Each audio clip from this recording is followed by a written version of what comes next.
Welcome to another exciting edition of Ask the Pastor, where you send in the questions and Rick and I try to answer them. Rick, we have an interesting question today. It's, is smoking a sin? Good question. So remember that a sin is what transgresses God's law. So it cannot be a sin if the Bible doesn't call it a sin. However, with smoking, it's a little questionable whether it's a sin or not. And we all know smoking can be bad for us, right? If you light it on fire and put it by your face, you know there's a risk. You know that it has some health consequences. And that's how it can be a sin.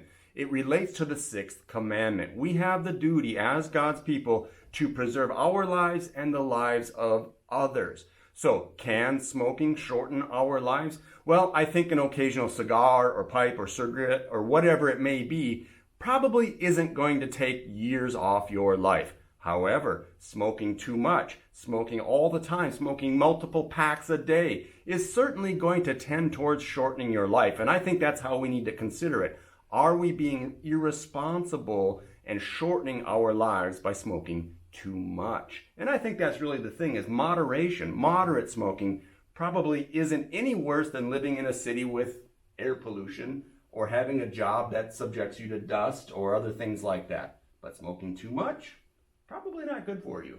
It's a good balance, Rick. You know, Paul says in the scriptures that anything is lawful for me, but nothing should rule over me, or I shouldn't be dominated by anything. And, you know, that's another aspect to this. If you have to have that cigarette, if you have to have that cup of coffee, anything like that to where you now need it to function, or you can excuse certain sins in your life because you didn't have, you know, your pipe or whatever, then it really has transgressed into something that you're just doing because you're free to do it, into something that now you think you need to do, and it's gotten this dominion over you. And so, you know, that's another element of it. We know that these kinds of things can be habit forming. There's nothing wrong, again, with having an occasional pipe or cigarette or cigar.